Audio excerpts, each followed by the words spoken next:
Hey, y'all. Welcome to Shade and the City. I'm your girl, Treese here. And of course, I'm here to get into none other than Beyond the Gates, okay? Season 1, episode 84. Happy Monday, y'all. So y'all, I just finished. So, I like to be fresh and then come up here and give y'all the thing. And it was good. It was good. It's a lot. It's a lot to get it. I don't want to say it's a lot, but it was good. It was a good episode. And I would love to know your thoughts. I missed y'all so much this little break that we had, and I was really missing y'all. Y'all see, I was posting. I was just looking for any type of interaction. That's I'd be itching like a crackhead. It would be real bad, y'all. But if you haven't already, all of my new viewers and my BTG Shade Squad, y'all know what to do. Y'all go ahead and hit that like button for me. And if you are not already, but you liking the vibe, please go ahead and hit that subscribe, okay? And let's get into it, y'all. And let's get shady.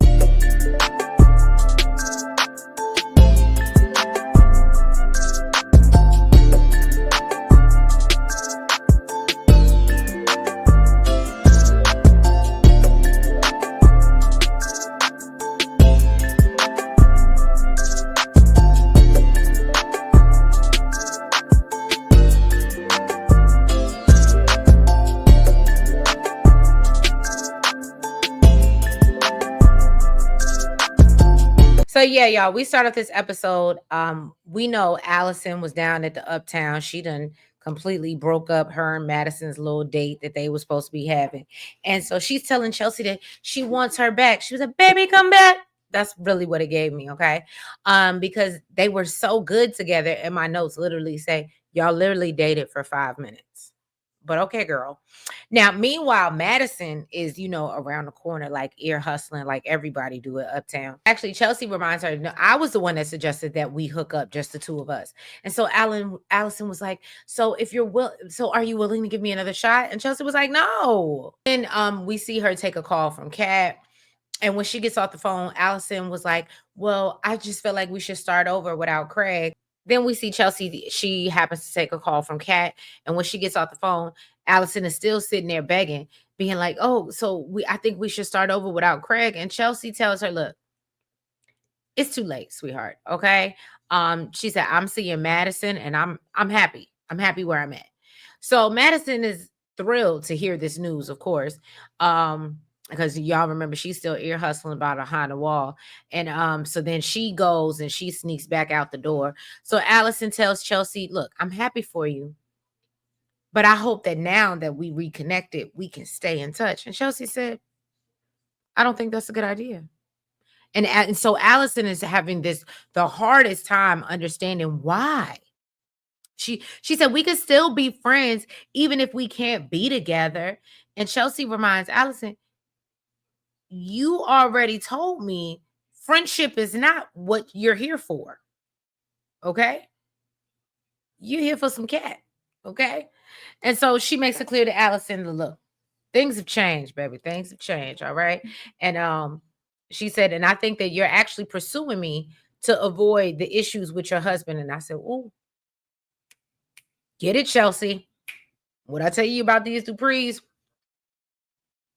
they know how to read. So Allison tells her that, well, that's not true. I want to be with you, Chelsea. And Chelsea lets Allison know, look, I found somebody else. I don't know what you don't understand. And Allison was like, well, is it serious with Madison? And Chelsea said, I am not discussing my relationship with you. You are not that person. Okay. So then Allison accuses her of, here you made a place in my life and in my heart, and now you want to walk away. You have a whole husband. Is it me? Let's move forward. All right. So then we see Randy. Hey, Randy. So Randy demands that KKK Kenny hand over the money. He said, give me what you got. All right. And KKK Kenny promises that, look, I ain't steal this money. Okay. Some guy came in here. His name is the Fixer, and he gave it to me. It was like a tooth fairy with a whole lot of money. Okay. And so he said, I'm just trying to leave with the money.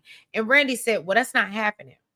And actually, the bag of money was to get you to lower your guard so that I could finish the job because you done messed with the wrong people.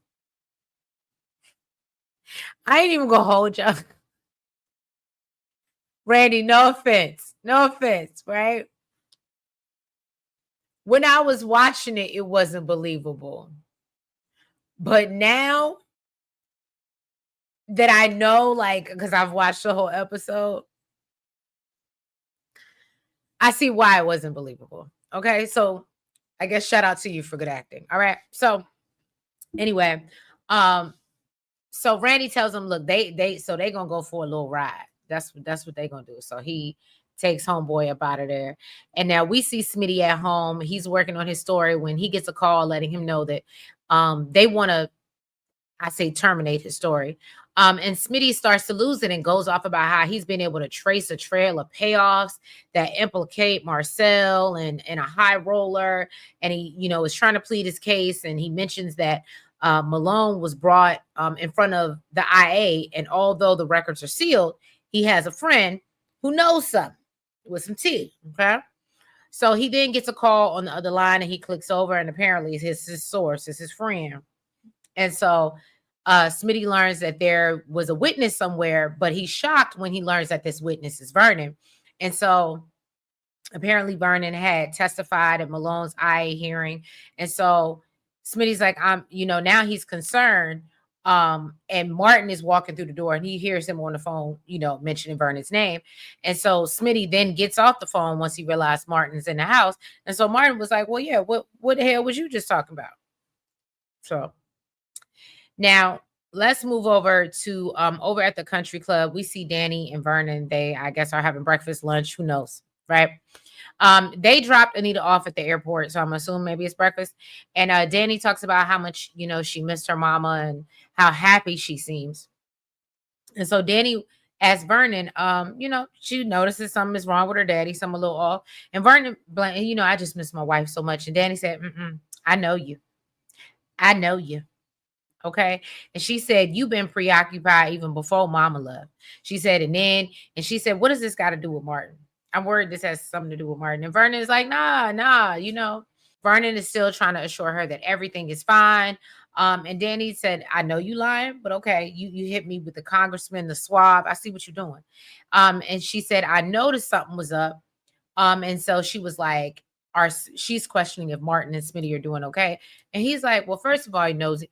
I told you that he's fine and ain't nothing going on with his marriage. And so then they briefly get into how, she feels like Martin and Smitty are relationship goals. And I said, that's because you don't know how Martin really treat his husband. That's why. But anyway, and she's hoping for similar for Chelsea and Madison. And so Vernon, of course, if he has an opportunity to change the subject, is talking about like, yeah, so you arranged that little shindig the other day when they ain't only known each other for 5 minutes. What's really going on? And so Danny does admit that maybe she is pushing her a little bit, and says she just wants Chelsea to be happy. And so Vernon then throws a little shade. I was so here for it. So then he's like, oh, so as happy as you are with Andre Richardson? I said, ooh. So she, of course, changes the subject and she's like, let's get back to what's going on with Martin or whatever. And then they're conveniently interrupted by Vanessa, who Vernon is like, oh, so you want to join us? It's perfect timing. Good job, Vanessa. And so Vanessa was like, well, actually, I was out with a client and I got a call that Danny wanted to see me about something. So Danny said, girl, that's about real estate. We can talk about this later because I'm trying to get this tea for my daddy. And then Vernon said, no. He takes his opportunity. He said, let me go. I'm old. I'm tired. I need a nap. Let me go on out here and I'm gonna go back home. But y'all go ahead and have y'all conversation. I said that was real slick, Vernon. I like that. I like how you did that. That's kind of how I do. When I need a nap, I'll be so quick. I'll tell you I'm going to the bathroom and you won't see me for another hour and a half. I ain't even gonna hold you. When the nap calls, the nap calls. Okay. So Joey's on the phone back at the casino, letting somebody know, whoever, I assumed that it was Bill, maybe, letting somebody know that the problem has been taken care of and he's just waiting on confirmation that everything is handled. Maybe it was Vernon, who knows. So he starts having these flashbacks to smashing Vanessa on a poker table, and Randy enters the room and lets him know, yo, it's done. And he sets the weapon on the table, pow pow. And but then he tells Joey, but we got a problem. We got a problem, sir. So then we jump over to the police station where Elon comes up to Jacob and says, after he's just gotten off the phone, and Elon was like, well, what was that about? And so he explains, it was about Leslie. And so Elon was like, well, I thought the judge already said that she wasn't signing off on no DNA for that. And so Jacob said, you're right, but we were able to match the scratch on the helmet, and we trying to match it with the security footage. And so he was like, oh, well, that's good. It might help, break open your case. And before he leaves, he's like, so by the way, I heard you've been talking to Smitty, and I don't really like that. And so Jacob is downplaying it as well and says, well, yeah, I mean, we see each other at family functions. We are family. Like, what you mean, Dad? So Elon lets him know, look, I heard Smitty's been snooping around asking about Marcel, and Jacob said, yeah, but how do you know about that? And so Elon was like, well, the word gets around. You ain't the only one that hears stuff. Jacob admits, okay, well, Smitty did come to me about the story on Malone, and he did sit down and have a conversation with him. And so Elon said, so I would appreciate if you wouldn't do that no more. That felt to me like one of those things where it was like, I'm not asking, I'm telling you. That's what that gave to me. And so Elon says, well, the reporters, they like to make nothing out of something. And he says Marcel is a stellar cop with a distinguished career, and he won't let an overeager journalist drag his name through the mud. And so Jacob tells Elon, he thinks, I think, Daddy, I think you looking a little too deep. Okay. Smitty ain't trying to destroy Malone. That's when he's interrupted by a phone call from Naomi at the hospital telling him to come because it's an emergency. And I ain't even gonna hold y'all. I was so upset. So upset. Because y'all know what I wanted this phone call to be. So I guess I threw my line out there and I didn't catch nothing. They just ate my worm. But y'all know I absolutely wanted this to be Naomi rush to the hospital so I can tell you that I just happened to pee on a stick or get a blood test, unlike Haley, and I'm pregnant. And that's not what it was. I ain't gonna spoil it. We'll get there. But I'll just let you know I was disappointed because it wasn't what I thought. All right, let's move on. Now, so we see Tyrell come home. There was another thing that threw me all the way off. I had a wait till I tell y'all what rabbit hole I was going in. Okay. So Tyrell comes home in the midst of Smitty and Martin trying to have a conversation. He tells him he had just taken Samantha to the mall and she went to go have dinner with Kat. He didn't want to do that. He actually wants to go play chess in the park with the OGs. And can I tell you that actually is a very fun thing in the middle of DuPont Circle. I've absolutely done it. And on a nice day, it's beautiful. It's such a vibe. People watching everything. It's great. However, my notes say I don't believe him. I don't believe him. So I don't know why I just didn't trust Tyrell in this moment, y'all. So part of me felt like he was lying about where he was going and what was you really doing in the park. So that's what I really couldn't figure out. But I didn't think you was just, really chilling, just playing chess in the park, even though people do that. Like I said, I've done it. Okay. But anyway, so Smitty's like, oh, I think this is a great sign that everything's, he's getting back to his old self and everything's back on track. And they're like, we're just so lucky to have the best kids in the world, Tyrell and Samantha, of course. So Tyrell leaves and then they pivot back to the conversation about Vernon. And so Smitty tells him, look, that my editor wants me to he tells Martin that his editor wants him to do a profile on Vernon once he's done with Marcel. And so Martin lets Smitty know, well, again, I still think this is a waste of your talents. However, I don't plan to try to talk you out of this because clearly you ain't going to listen to me no damn way. So then Martin goes on to talk about how there's nothing he wouldn't do for his family and he'll do anything to protect him. And Smitty tells him that he feels the exact same. But then he, of course, suddenly has to run out because he says he needs to meet with a source for his piece. And so he dips out and then Martin tries to call Bill, but ends up getting his voicemail. I so thought Tyrell was, I don't know. I thought maybe he's still messing with Jessica. He's sneaking out to see Jessica so nobody would be in his business. One of my other thoughts was like, maybe, and we'll get there. I thought maybe he was out here beating up unhoused people in the park. Maybe he was just doing something real, bad. And then because of what we seen, that made me think that. But obviously that was deaded at the end. But y'all, my mind was wandering in so many places. And I don't even know why I did little Tyrell like that. Because I really like Tyrell. Like, so I don't even know why I did that to that poor baby like that. But you couldn't have told me Tyrell was up to no good. All right. So then Joey is asking, so back at the casino, Joey's asking Randy if KKK Kenny is gone or not. And Randy said, yeah, I powed him. But I think that there was a witness at the dock when I dumped the body.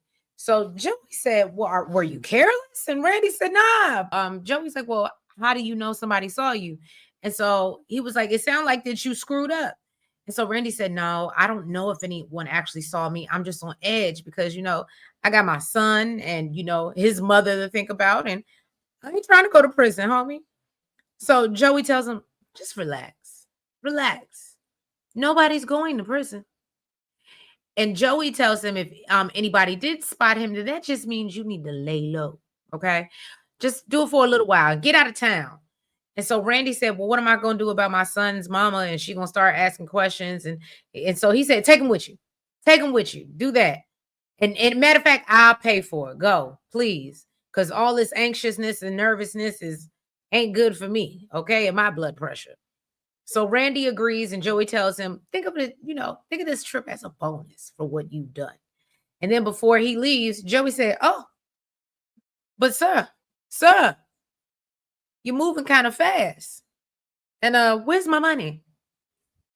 Where my money? I need cash. Okay. He forgot to bring him the money back. And I said, look at not Randy trying to be slick. But we just gonna blame it on his nervousness. So now we get down to the hospital, and Naomi is there, and June done got a damn head injury. It's always is, you know what? Naomi did have a baby, and guess what? Her name is June. I said it. That's what it is. Naomi did have a baby because she is always up here running around, and I understand that that is her client, but and it's pro bono, so she ain't getting no money. Child. Anyway, so the EMT is contacting Naomi. She's concerned because she feels like June has just been through so much. So she apologizes, for calling Jacob while he was at work. And he just said, well, yeah, I mean, here we go. It's about June again. But yeah, here I am. And he was like, I was just in the middle conversation about to put my daddy on Front Street. But okay, I see what you're saying. This is why I'm here.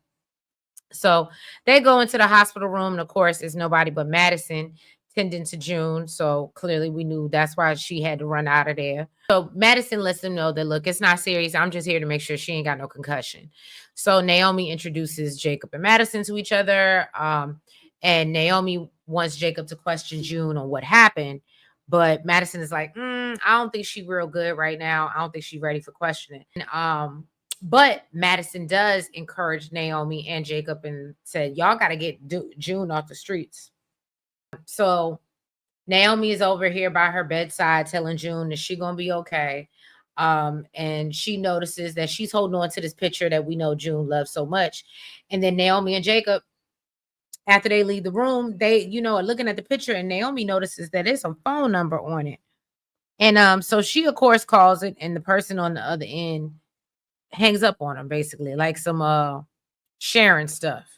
And I said, well, you and Anita, y'all got something in common. So now Elon is on the phone telling someone on the other line that he has already instructed Jacob to stop dealing with Snoop and Smitty. All right. That's when Smitty walks in, and of course he had overheard that. So he asked Elon, well, don't you just hate pesky reporters? So, of course he's like, I ain't mean no offense, man, but you are getting on my damn nerves. Okay. So then he said, well, where Jacob at? And Elon lets him know that Jacob left. He had an emergency. So Smitty said, well, I'm just stick around. And I guess do you mind answering some questions for me? And so Elon lets him know that, look, if it's about Malone, I ain't got nothing to say. He's a cop's cop. He's my guy.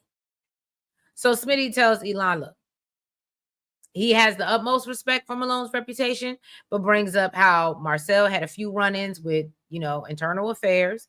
And Elon said, I don't know much about that, but he said, but one thing we do know as cops, IA stands for incredibly annoying. Okay. And so Smitty said, well, I also heard recently that if you dig deep enough, you can find dirt on the best of cops. And I said, ooh. And so he was like, do you got any comment on that? And so finally Elon said, you know what, make yourself comfortable. You want to do this? This is what you want to do right now? This is what you want to do? Okay, let's do it.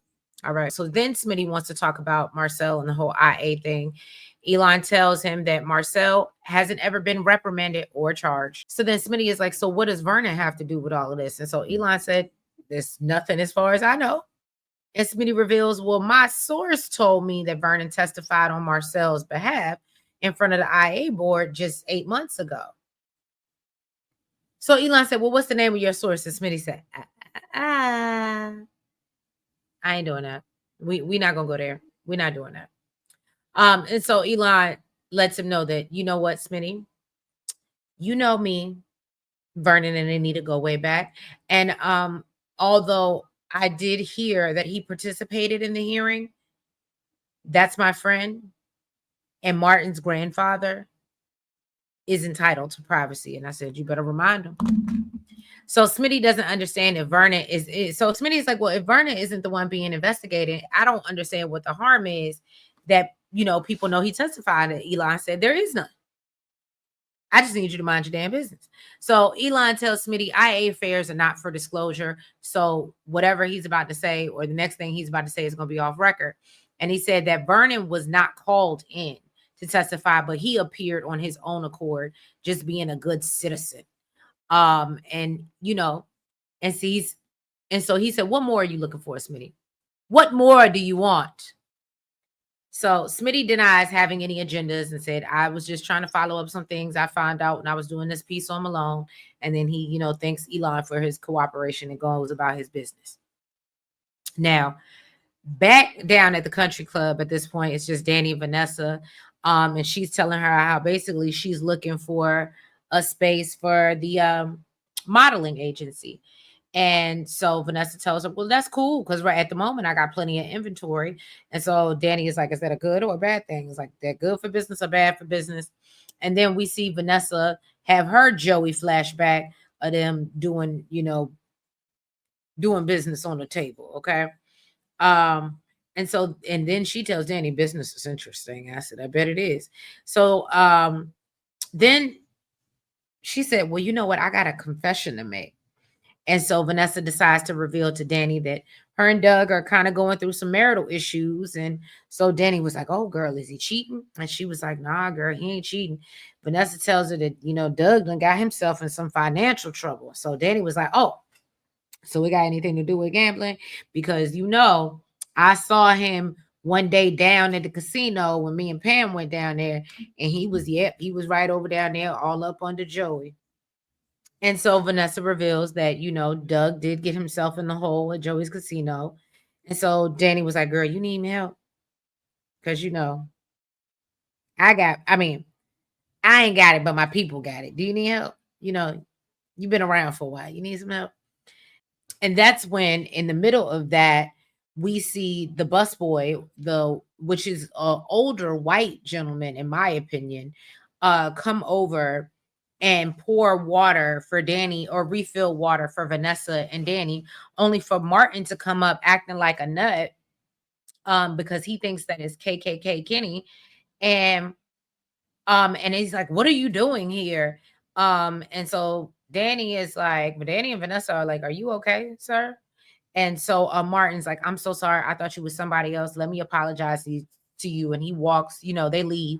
And of course, Danny is wondering what the hell is going on. And so she says she plans to find out when she talks to her daddy the next day. And then we see Martin. He actually does go out.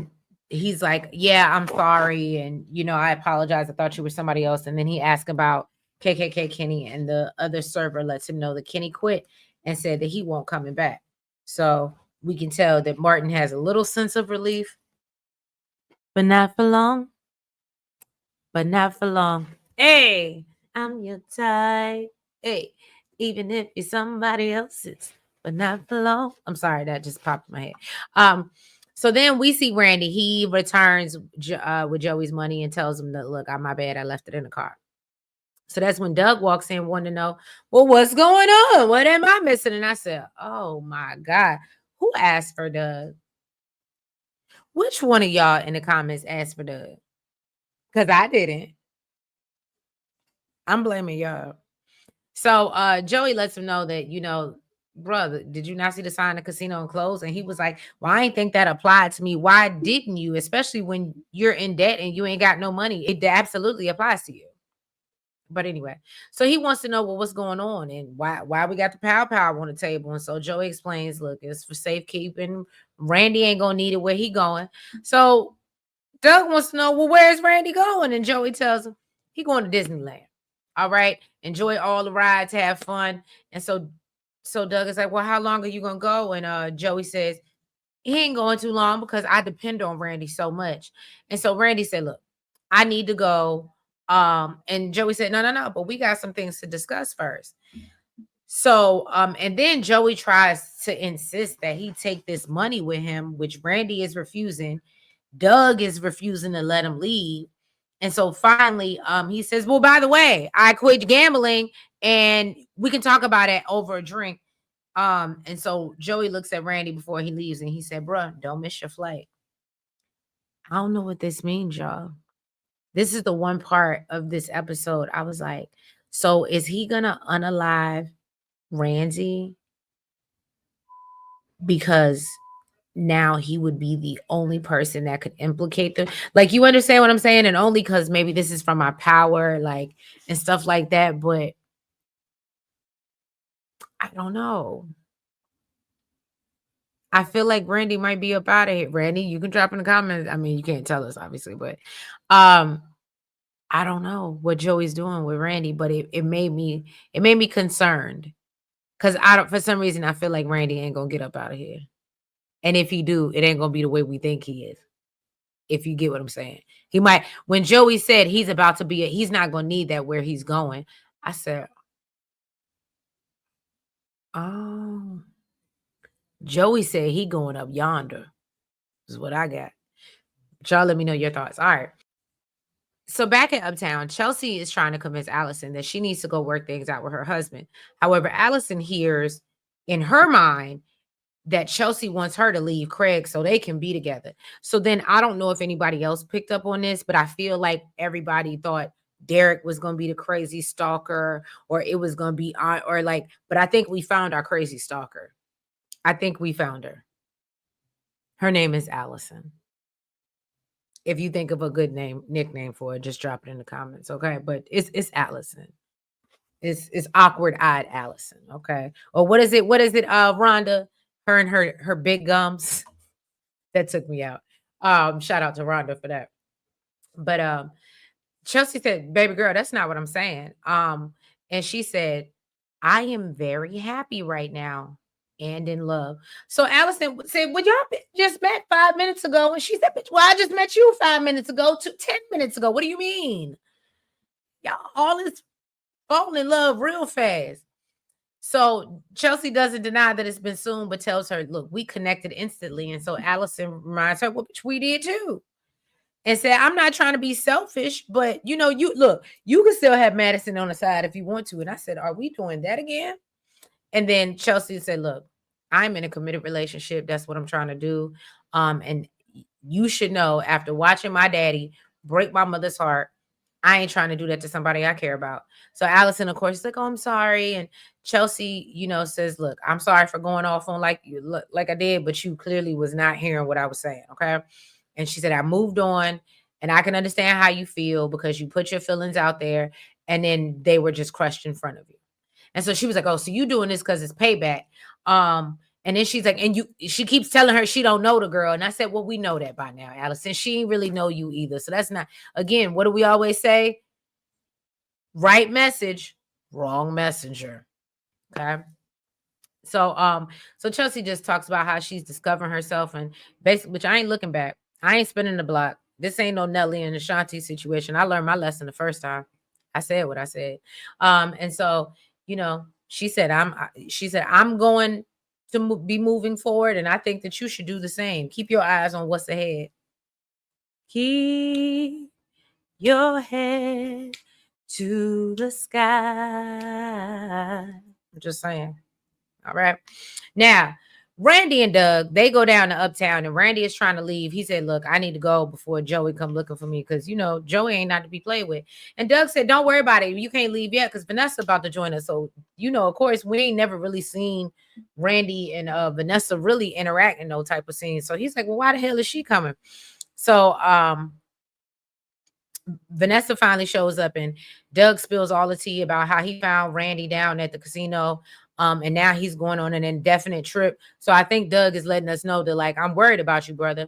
And so he's like, I know something going on between you and Joey. And so Randy claims, nah, it's nothing. And so Vanessa's like, are you scared of Joey? And Randy said, I'm terrified. Okay. And then we see Joey back at the casino, who has a flashback to his conversation with Randy. And then he goes to count the money. And y'all, was so terrible. I, for whatever reason, did not clock and pick up, like, when he was going through this. I still didn't pick it up. And I was like, I don't think Randy did what he said he did, but I don't think he picked up like that. Does that make sense? Like, I don't know, y'all. I don't know. That's what the comments is for. So anyway, so Vernon shows up down at the station, and Elon lets him know that Smitty is on to them. And so Elon is concerned because, he feels like Smitty's getting a little too close. And Vernon is like, I don't think the IA situation is that serious. What is concerning is if he knows about what happened 2 years ago. And since he don't know nothing about that, I think we good. Elon's like, nah, I really ain't here for it. So Vernon says, we just gonna play it off like, I'm a good citizen. This is something I do for anybody. It just happened to be Marcel. And so Elon said, well, you better hope Smitty sees it that way for everybody's sake. And so that's when we see Martin returns home. Okay. And Tyrell, I guess, wasn't out in these streets like I thought he was. He has returned home and brought a friend to just sit and play some chess in the living room. Just, do what we would hope most of our teenagers would do, right? But no.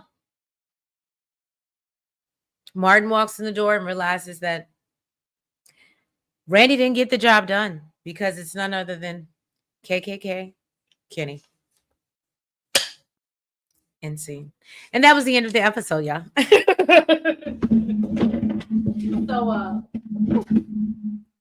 But no, that was the end of the episode, y'all. So y'all let me know your thoughts and what you thought about 84, Monday's episode of Beyond the Gates. Of course, I appreciate, love y'all, all of my BTG Shade Squad. And as we continue to grow and glow, please make sure, if you haven't already, that you hit the like button. Make sure that you comment, make sure you subscribe, and make sure you hit the notification bell. Make sure you're following us on all the platforms. That's the Blue Sky, TikTok, IG, and the Facebook. I've been sitting here lying to y'all, tell y'all I was gonna have a Real Housewives of Atlanta this week, and I forgot the reunion didn't even come on until next week. So yeah, we're gonna start our movie recaps. Nell says she was gonna do that with me, so be on the lookout for that. I think I'm gonna put Inkwell on the list first, since I'm going to Martha's Vineyard next month. I feel like I should get that one out the way. But any other good old Black cinema that you would like to suggest? I've seen Crooklyn, y'all. Everybody puts Crooklyn. I've seen Crooklyn. Okay. But anything else that you might want to suggest that we recap and review? And I think it's always nice to watch stuff that, well, if you haven't watched it, for me, but from Nell's perspective, when you go back and watch stuff, when you watched it when you were younger, then you watch it when you're older, and it obviously is different. Yeah, y'all. Thank y'all so much. I will catch y'all tomorrow for Tuesday's recap of Beyond the Gates. But y'all have a good week. Be blessed, be safe. And make sure that you guys are there on Thursday. I'm going to open up the live for anybody and everybody and give some memberships as well. But so make sure that you guys tune in on Thursday, and we'll have All Things Beyond the Gates live, because that's what we like to do. Okay. But yeah, I'll holler at y'all later. Bye-bye.